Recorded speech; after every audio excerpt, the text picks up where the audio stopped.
Ассалаумағалейкум, құрметті көрермен, сіздермен бірге орамалмен бағдарламасы. Бұл бағдарламада біз орамал тағатын қыз-келіншектердің түрлі салада жетістікке жетіп жүрген шынайы оқиғаларын ұсынамыз. Бүгін біздің студиямыздың қонағы тележүргізуші, режиссер Меруерт Нұрқасым. Студиямызға қош келдіңіз. Қош көрдік, рахмет Динара ханым, шақыртуыңызға. Көп рахмет сізге де келгеніңізге. Бүгін сізбен өзіңіздің тәжірибеңіз жайлы бөліспекшіміз, сөйлескіміз келеді. Жалпы бірінші өзіңізбен жақсылап танысып алсақ, қай өңірдің тумасысыз, бұл салаға қалай келдіңіз, сол жайлы ашып айтсаңыз. Мен өзім Қызылорда облысының тумасымын. Қызылорда облысы, Жаңақорған ауданы, Қойсеңкі деген кішкентай ауылда туып өстім. Ата-анам ұстаздар, мектепте мұғалім болатын, сол мектепте өзімізде оқыдық. Кейін 11-ші сыныпты бітіргеннен кейін өнер саласына оқуға түстім. Себебі кішкентайымнан сол вокалға қатысып, түрлі сайыстарға қатысып, бір сөзбен айтқанда әкем сол сахнаға көбіне машықтандырып, кім білсін енді болашақта бір сондай әнші немесе актриса болады деп сондай бір жоспарлаған болу керек. Өзімнің де соған бір бейімім болса керек. Кейін сол өнер саласына өз күшіммен грантқа оқуға түстім. Білесіздер, ол жақта шығармашылық тапсырасың. Сөйтіп, ол жақта оқып жүрген кезде, екінші курсқа келген кезде, менің бір жақын құрбым орамалда болды. Намаз оқитын, сол қызбен бір рухымыз жақын болды ма, әйтеуір көп сөйлесетімін, көргім келіп тұратын, әңгімесін тыңдағым келіп тұратын. Былай айтқанда, қазіргі тілмен айтқанда, сол қызға тартылып тұратынмын. Көрген сайын бір ұзағырақ сөйлескім келіп, маған сол қыз өте қызық болып көрінетін. Кейін ойлаймын өзіме, енді мүмкін менде бір еліктеушілік бар шығар. Неге мен бұл қызбен көбірек сөйлескім келеді? Кейін өзіме үңілсем, мен тура сол қыз сияқты намаз оқығым келеді екен. Оның өмір сүру салты маған өте жақын екенін түсіндім. Ал енді менің мамандығым болашақта өнер саласында актриса болу болса, мен орамалда болатын болсам, жарайды, намазды оқып жүре беруге болады, тып-тыныш қана, бірақ орамалды кигеннен кейін мен қалай рөлдерді ойнаймын сахнада? Менің дипломдық жұмысым, бізде дипломдық жұмыс міндетті түрде бір спектакль немесе концерт, сондай шығармашылық тапсырамыз, сосын оны жазып тағы да қорғаймыз. Сол жерде мерекелік іс-шараларды қоюшы режиссер мамандығы бойынша диплом алып шықтым. Негізгі мамандығым сол. Режиссер. Иә. Бірақ енді біз режиссер болғаннан кейін, режиссердің балетмейстермен жұмысы, режиссердің әншілік дауысын қалыптастыру, хореография, вокал, стилистика, имиджология деген сияқты түрлі сол сахнаға қатысты мамандықтарды өтеміз ғой. Поп және эстрада деген сабақ болады. Әсіресе маған сол екінші курста орамалға келдім деп айттым ғой. Сол кезде ең қиын кезеңдер қазір есіме түсіп отыр. Хореограф апайымыздан көп ұрыс естігенім. Себебі біз енді хореографияда жаңағы әр ұлттың биін билейміз. Ұлттық билерді билеген кезде өзбек болса өзбекше киіну керек деген сияқты. Иә, ал менде орамалда сол кезде маған көп осындай сын айтылатын. Енді сен орамал киетін болсаң, онда бұл оқуға түсіп нең бар? Не үшін сен бұл оқуды оқып жатсың, егер сен өйстіп орта жолдан орамал киіп кететін болсаң деп. Одан кейін вокалдан беретін апайымыздан да, енді танымал тұлғалар, қазір атын атап айтпай-ақ қояйын, айтатын: Меруерт, ана тұншықтырмай мойныңды ашып тұршы, мен сенің қай жермен, диафрагмамен дем алып жатсың ба, жоқ тамаққа салып жатсың ба, мен сені көріп тұрған жоқпын. Орамал киіп бастаған кезде ол бір сондай заман болды да, ол кезде өте қиын болды қазіргімен салыстырғанда. Орамал кисе бітті, бір жаңағыдай жатағымға кіріп кетті, сектант деген сияқты бір сондай сөздер болып, алыста жатқан ата-анама деканаттан қоңырау шалып, қыздарыңыз орамал киіп кетті деп бір жаман бір қылмыс жасап қойғандай, сөйтіп олар шошып орамал кигеніне істеп, сосын өздері хабарласып, кейін бір жазғы каникулға барған кезде қалай киінетінімді, жалпы намаз бастағанымды бәрін түсіндіріп айтқан кезде әкем өте дұрыс қабылдады. Өйткені атам өзі ауылдың имамы болатын. Біз бала кезімізден ата-апамыздың, ата-анамыздың жалпы намазда дінге жақын отбасы екендігіміз онсыз да белгіледі.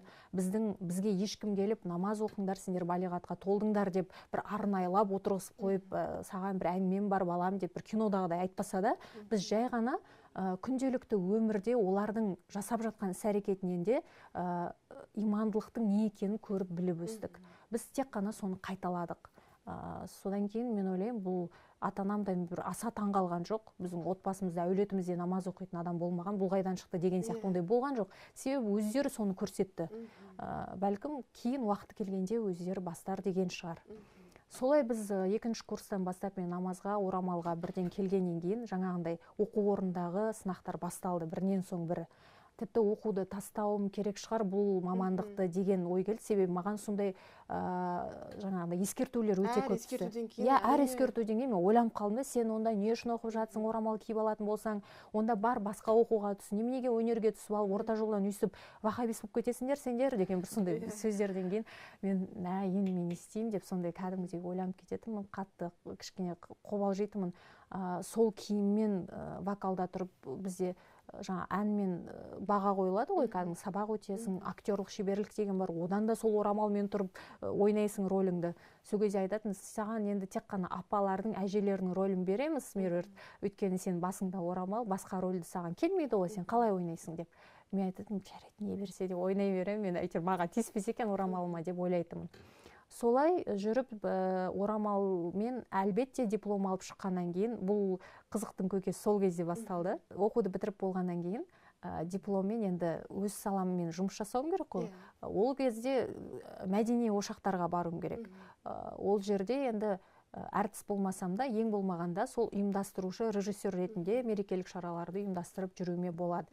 Тіпті сондай жерлердің өзіне орамалмен мен еш жер жұмысқа алған жоқ. Басты мәселе сол орамал болды. Ол кезде шынымен де шошитын. Қазір енді рахат қой, орамал қалыпты жағдайға айналып кетті. Қазір орамалмен ешкім бір ала көзден қарамайды.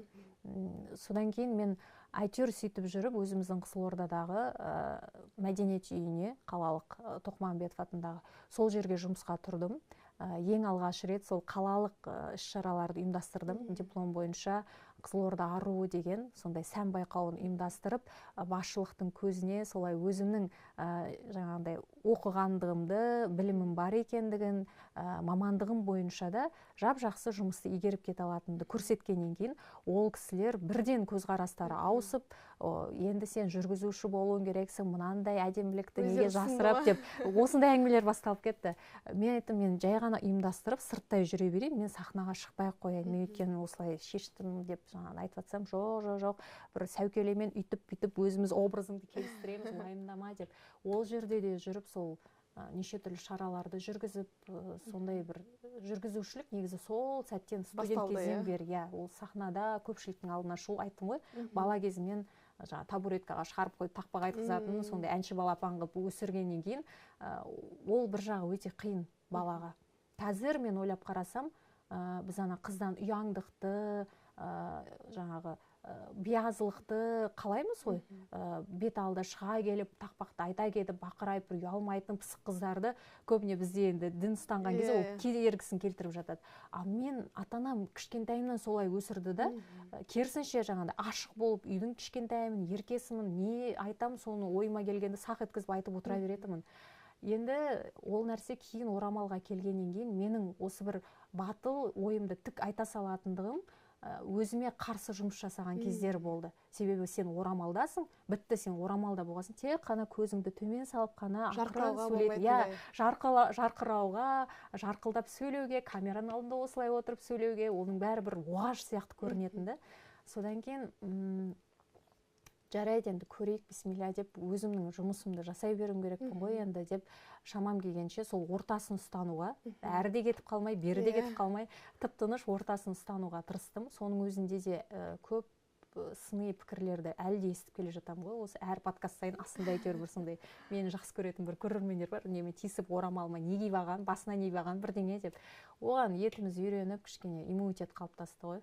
Солай қысқасы осылай келдім. Ал тележүргізушілікке қалай келдіңіз? Енді осы режиссердан кейін қалай ауыстыңыз? Мен осы Астана қаласында негізі 4 жыл жұмыс істедім, бас режиссер болып, балалар театрында өзіміздің ертегілерімізді, спектакльдерімізді қойып, балаларды актерлық шеберлікке, шешендік өнерге баулитынмын. Яғни ұстаз болдым деп айтсам болады.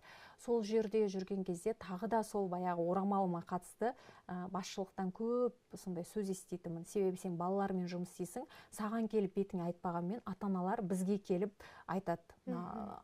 Жақсы үйретеді, сабақты жақсы береді, бірақ ара-арасында дін туралы айтып, балалардың ойын бұзбай ма екен осы деген сияқты сөздерді айтады екен басшылыққа. Оны менің көңіліме келіп қалмасын деп басшылық маған айтпайды.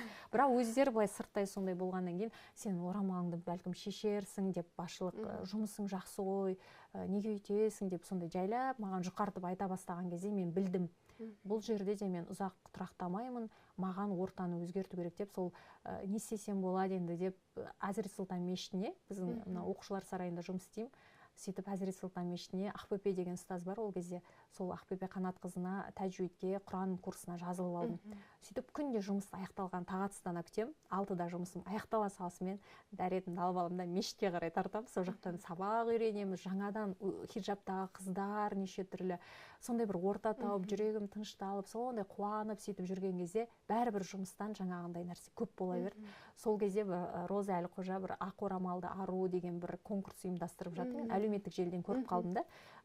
Өзіңіз қатысқыңыз келсе, өзіңіз туралы видео проба жібере салыңыз деген тұр екен. Сосын мен жарайды, өзім жаспын, бойдақпын, көрейін деп, қызық қой деп, сөйтіп өзім туралы кішкентай видеоролик жасадым да, өзім режиссерлық жаңағы идеямен жібере салдым. Сөйтіп өтіп кетті, маған келіңіз Алматыға, онлайн болды кастинг, онлайн болды кастинг, келіңіз, сізді күтеміз Алматы қаласында жарысқа, байқауға қатысуға шақырамыз деп.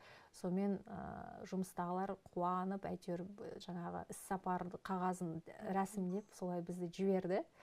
Сөйтіп барып ол жақтан гран-при алып кеттім. Мәссаған, керемет. Иә, барасып гран-при алып, енді бір нәрсе жасасам, андай жоғарғы деңгейде жасауға барынша тырысам. Бала кезден сондай талап болатын, әкем айтатын, жасасаң жоғарғы деңгейде жаса, барыңды салып.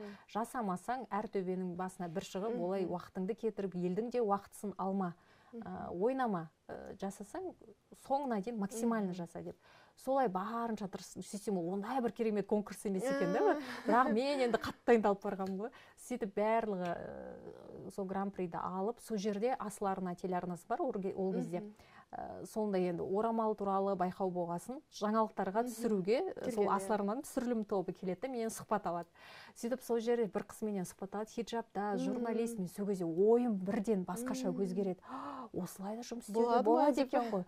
Өзі хиджабта, орамалда, журналист, діни арна, ортасында насихаттап жүргенде керемет қой. Мен осындай жерде жұмыс істесем ғой шіркін деген бір ой кетеді. Ана қызбен жақынырақ танысып алам.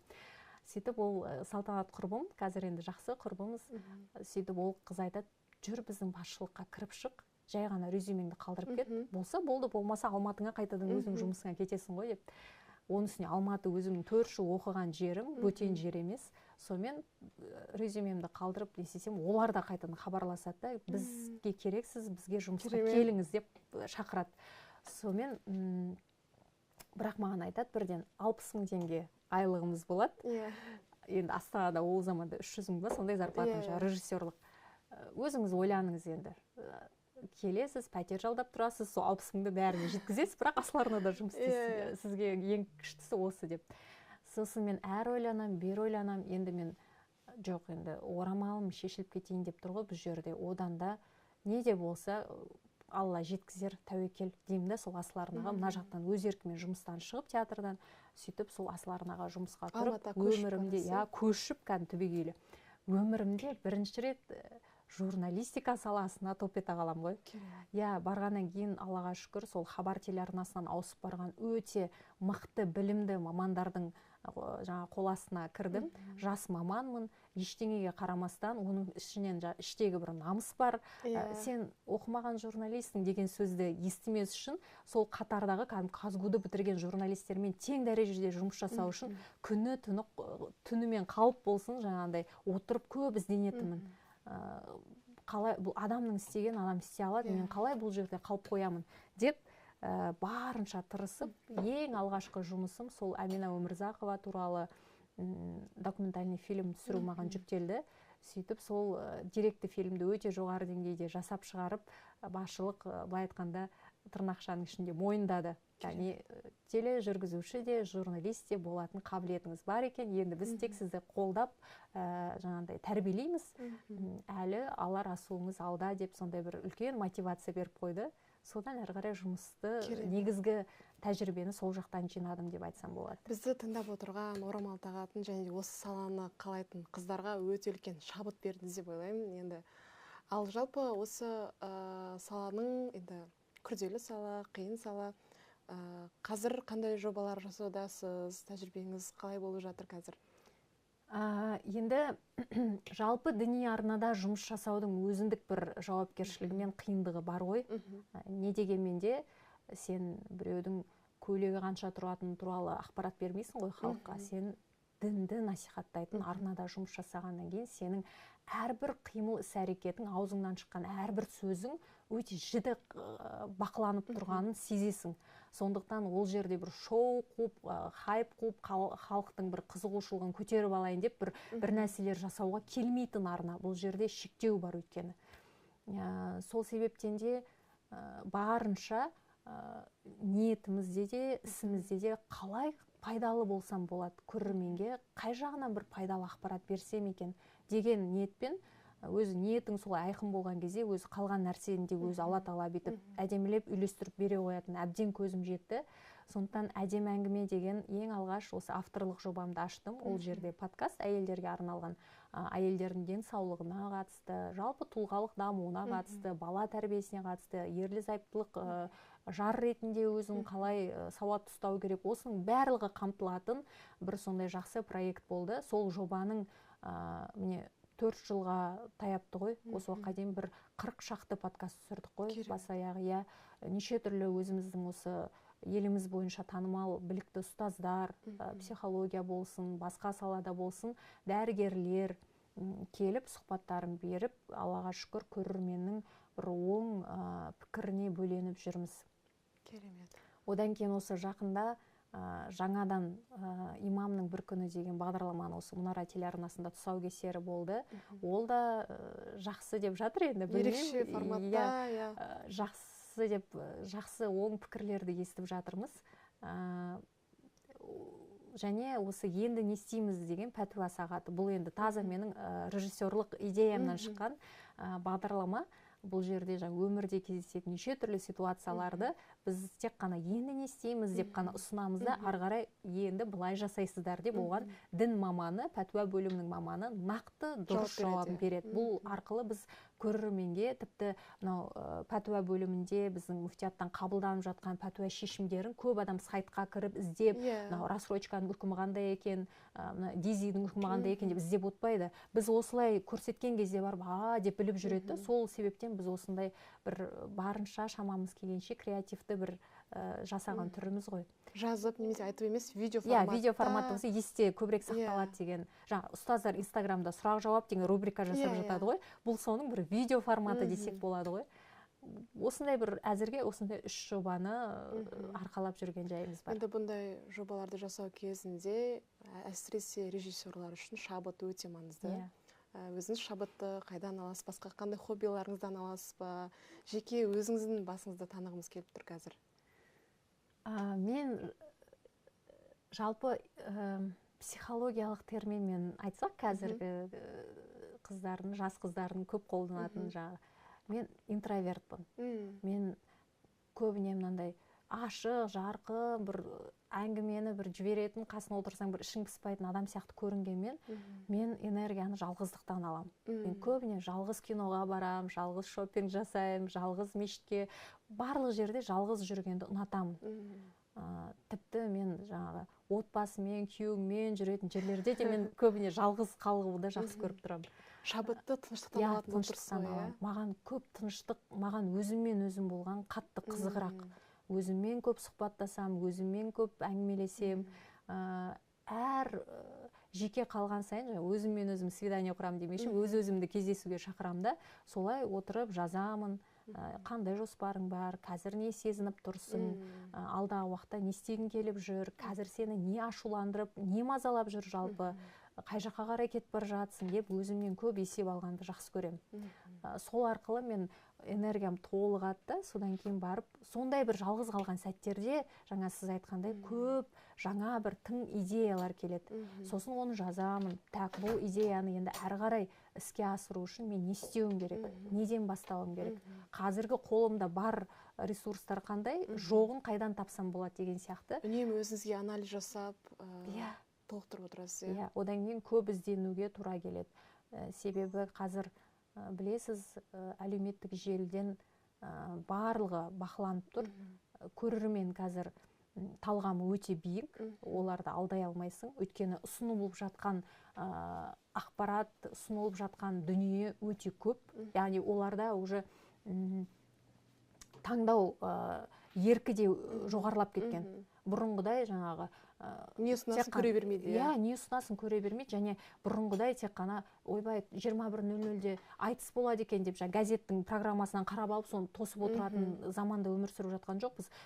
Айдалада 5 қойын бағып жүрген қойшының өзі тікелей прямой эфирға шығып, 5 көрерменде қалайсыздар деп тікелей эфирге шыға беретін сондай заманда өмір сүріп жатырмыз. Сондықтан қазіргі көрерменнің талғамы өте биік, және сол талғамды да қалыптастыратын біздер болғандықтан сапалы дүние шығаруға, арзан-құрзан нәрселерден аулақ болуға, әрине ең бастысы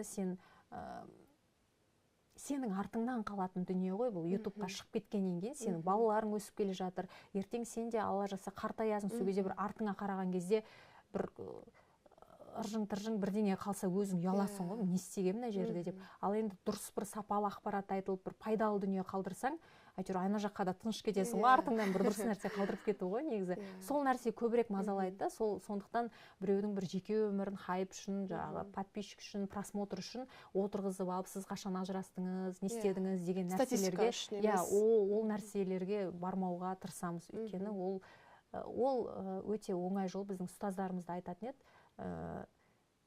кез келген бір салада жетістікке жеткің келсе, қиын жолды таңда. Оңай жолды онсыз да көп адамдар таңдайды. Ал сен оңайға емес, күрделі, көп еңбекті талап ететін жерге қарай ұмтыл, сол жерде саған өсу бар деп. Сондықтан сол принциппен жүруге тырысамыз барынша. Жұмыстан бөлек өзіңіздің балаларыңыз бар, анасыз, 4 балаңыз бар. Енді осы балалармен жұмысты жүйелеу қалай болады? Жалпы уақытыңызды қалай жүйелеп жоспарлайсыз? Режиміңізбен бөліссеңіз, өйткені бізді тыңдап отырған қыз-келіншектер сіз сияқты жұмысқа кірісіп, өзінің ішкі күшімен жұмыс жасағысы келетін жандарға қандай кеңес бере аламыз?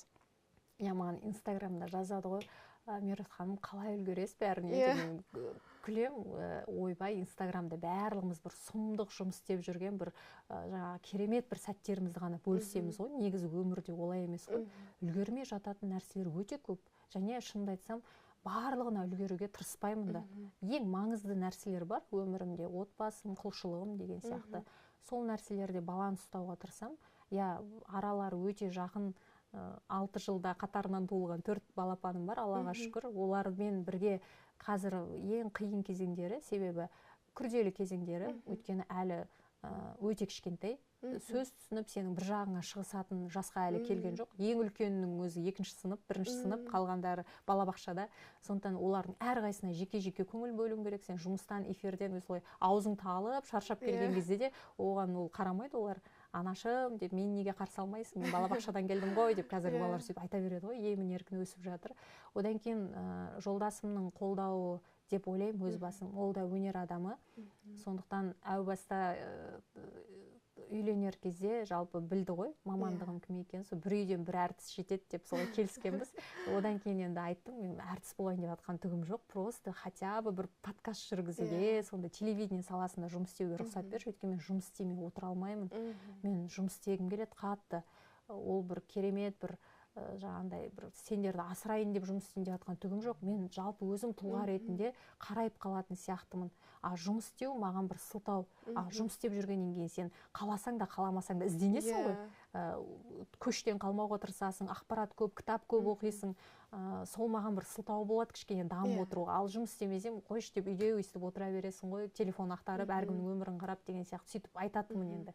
Сонымен Алланың қалауымен енді күйеуіме үлкен алғыс, сол нәрсені түсініп, дұрыс жағынан қолдап жүргеніне деп ойлаймын. Солай?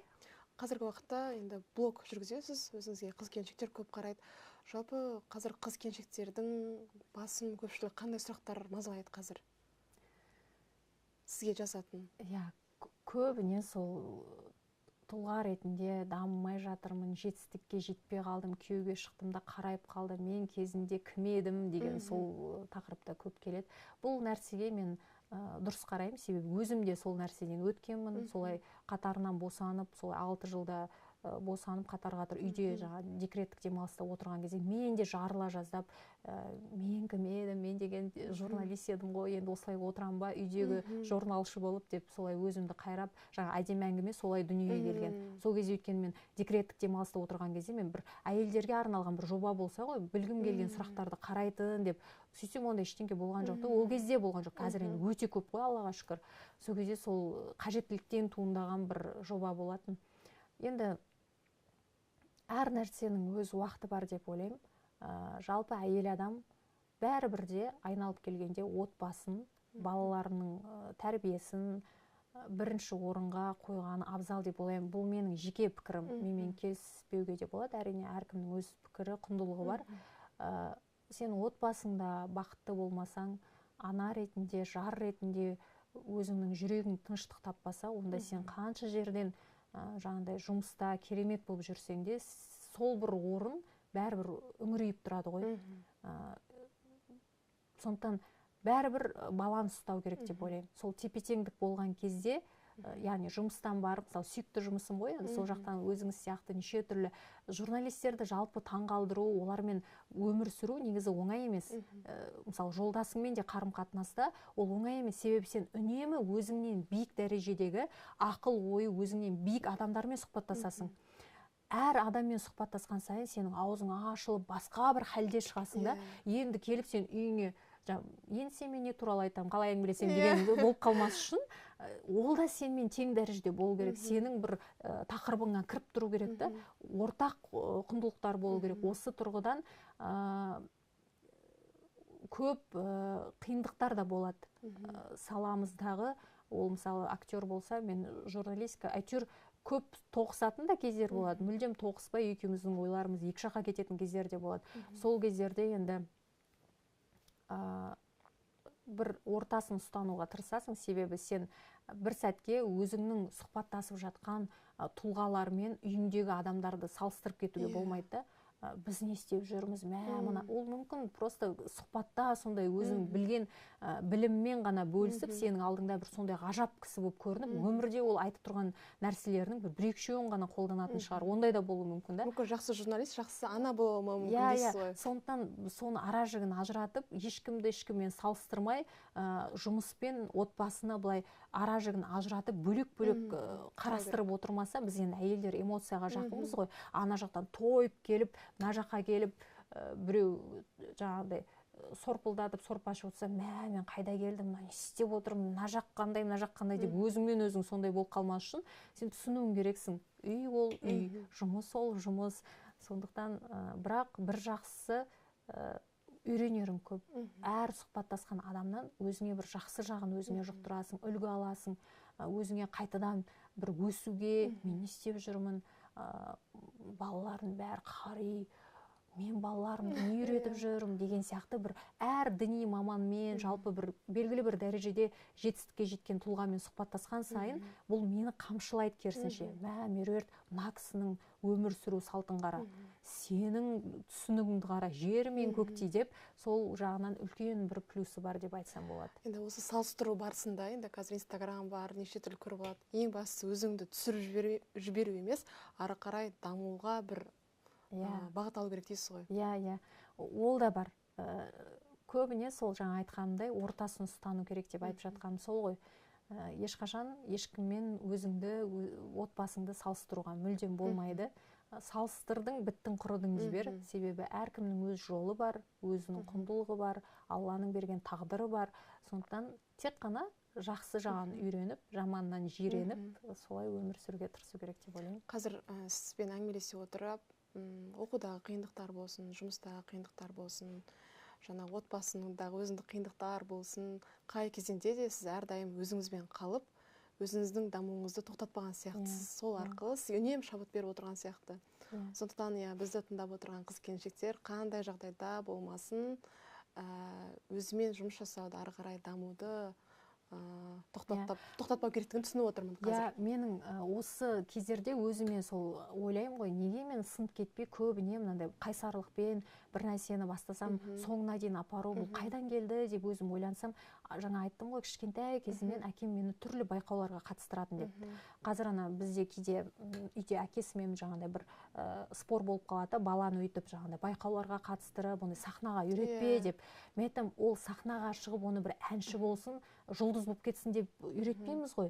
Ол адамды жеңімпаз болуға, күрескер болуға, сынып кетпеуге. Оның үстіне қазіргі балалар рухани тұрғыдан өте әлсіз, эмоцияға тез берілгішті.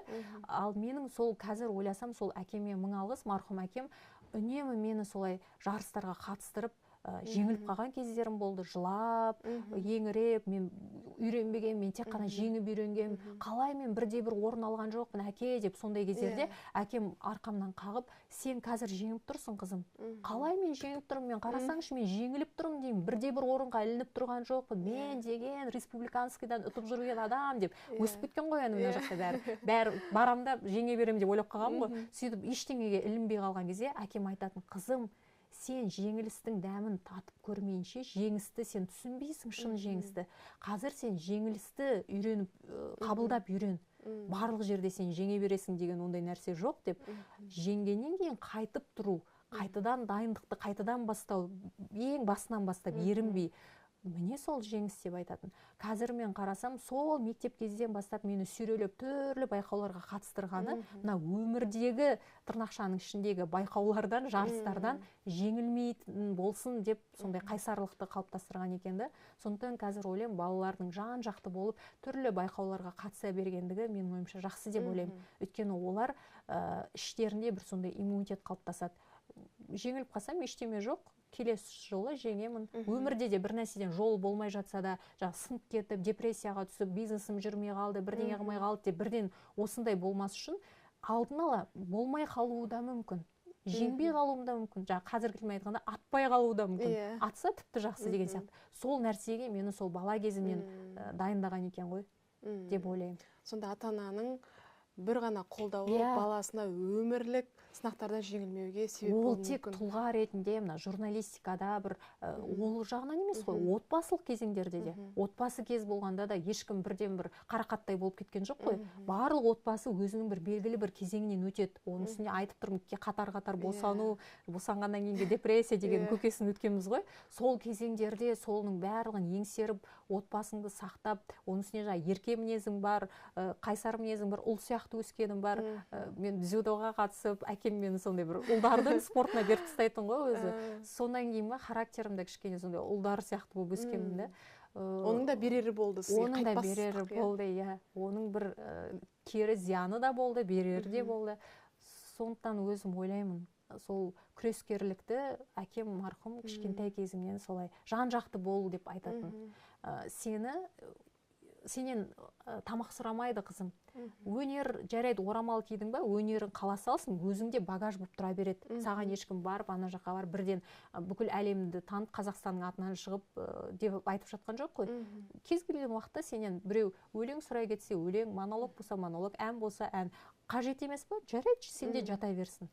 Сенің дикцияң, вокалың, ол сенің бәрібір тележүргізушілікте, камерадан қорықпау, көрерменмен контакт орнату, осының барлығы саған бәрібір қажет болды ғой. Түптің түбінде сенің сол өнер саласында алған білімің тележурналистикаға да қайтадан пайдасын тигізіп тұр. Сол үшін дамуды, ізденуді ешқашан тоқтатпау керек, және орамал ешқашан сенің өсіп өнуіңе, дамуыңа кедергісін келтірмейді. Тіпті тура сіз ойлағандай бір жолмен дамуға кедергісін келтіріп тұрса да, демек ол жерде сізге бір хайыр жоқ деген сөз. Ол дамуда ар жағында бір сізге бір жақсылық әкелмейді деген сөз. Бәлкім басқа жерінен қарап көрерсіз, басқа тұсынан деген сияқты бір сондай айтар едім. Қорытынды болған сияқты. Жаңа әңгіме барысында айттыңыз, әке мені шығарып қойып, жаңа мені жарқырағанды қалайтын деп. Қазір мен көз алдымда сол Меруерт әлі жарқырап өзінің әңгімесімен бөлісіп жатқан сияқты. Ары қарай сізге жарқырай беруді тілейміз. Студиямызға келіп сұхбат бергеніңізге көп рахмет. Құрметті көрермендер, Орамалмен бағдарламасының бүгінгі санын аяқтаймыз. Келесі кездескенше.